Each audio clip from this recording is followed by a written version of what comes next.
Now, Thiago Motta's Juventus have gone 3 games in a row without scoring. And usually when a team doesn't score, the typical discourse comes about. Should a certain striker be starting? Should a certain bench player come in and replace him? Should the formation be tweaked? Should players be utilised in a different position? And in this week, the discourse is Kenan Yildiz as a false 9. In this video, we will break down the benefits of a false 9, how it would set up on the pitch for Juventus, and why is Dusan Vlahovic struggling in a Juventus shirt this year. But most importantly, if you're new, make sure to subscribe. The goal is to hit 10k by the new year. Make sure to subscribe, make sure to hit the like. But as always, make sure to let me know what you think in the comments. Let's get into it. Now, it's only right we start off with Dusan Vlahovic, a player I'm a massive fan of. But at the moment, he looks like a frustrated figure. A player short on form, short on confidence. A player that's not involved as much as any Juve fan would want him to be. A player that was subbed off at halftime against Napoli. One of the highest earners in the Italian division. One of the highest earners at Juventus. And the way the game goes, the more money you earn, the more demands, the more expectations, the more weight on your shoulders. And from looking at this season, Dusan Vlahovic is drowning. Dusan Vlahovic is struggling. Now, for a Thiago Motta team, where it's total football, it's 4-2-3-1, everyone is involved, overload, all of the beautiful things, the geometry side of football. I want to focus on Dusan Vlahovic's involvement ever since the season started. And for a team that wants to play total football like Thiago Motta's Juventus, it requires everybody to be involved, from your goalkeeper to your striker.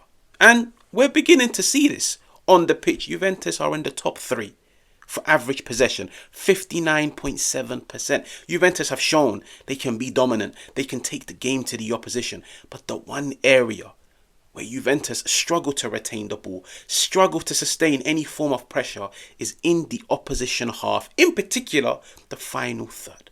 Now, I want to focus on Dusan Vlahovic's involvement. Now, from what you can see, these are just the amount of passes he's attempted ever since the Serie A season started. Napoli, in 45 minutes, 2 out of 4 passes completed. Empoli, 12 out of 20 passes completed. Roma, 4 out of 6 passes completed. Verona, 8 out of 14. And Como, 6 out of 9. Now, those numbers are very low. Those numbers indicate Vlahovic is not as involved. And this Juventus team need their talisman to become more involved in games. Now, as a striker in the modern game, in modern football, you're required to do more things than just score goals. And in particular, when you're not scoring goals, it's time to offer those extra things. When I look at Dusan Vlahovic, he is required in this Thiago Motta team to drop deep, create those central overloads, to drop deep, hold up the ball, connect play, bring his teammates into the game. Because at times, he is Juventus' outball.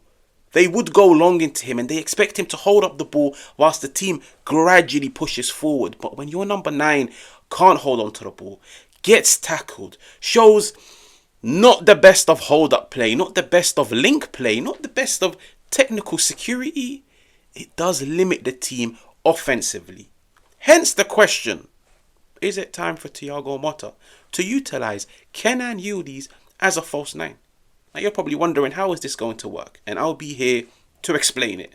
Now, Thiago Motta, as a coach, has always shown heavy appreciation, heavy admiration for the false 9 profile. It's always been a profile that he's utilised and had in his team. Let's take a trip down memory lane and let's look at his Bologna team last year, which took Serie A by a storm. Orsolini, Joshua Zirkzee and Doi. That trio dominated Serie A at times.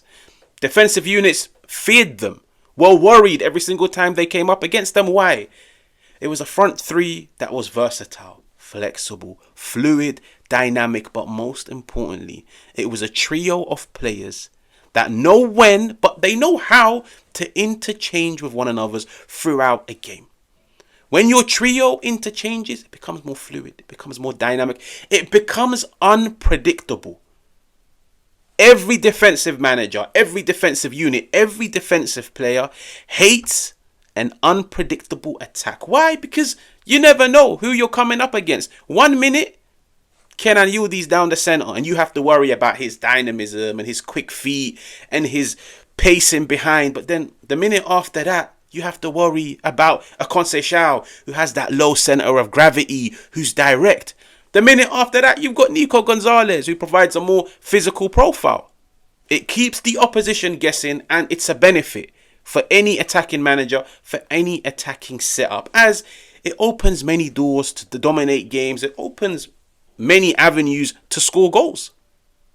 Now, how can Kenan Yildiz be utilised as a false nine? Now, the focus will be on Juventus' front three. The trio in attack: Conceição, Nico Gonzalez, Kenan Yildiz. They're required to be versatile, but they're also required to know what their roles are in different areas of the pitch. But this is how Juventus would set up. You can clearly see Kenan Yildiz is down the middle. Maybe half an hour into a game, a simple change, Kenan Yildiz goes down the left. Nico Gonzalez goes down the centre. They keep changing throughout the game to keep the opposition guessing. Now, what are the benefits of the false nine profile?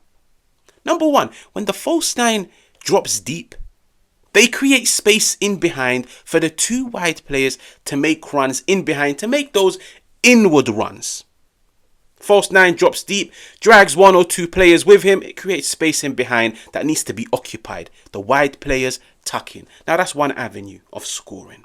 Another benefit of the false nine is when the false nine drops deep, he gives Juventus that numerical advantage in the centre. Why? Because now he provides that central overload. Juventus' midfield will go from a 3-man midfield to a 4-man midfield. The false nine dropping deep helps Juventus progress the ball, but most importantly, he gives them that numerical advantage, especially when coming up against teams that deploy a 3-man midfield. It automatically becomes a 4v3. Extra passing angles, an extra layer of security, but most importantly, a structure which is very hard to break down.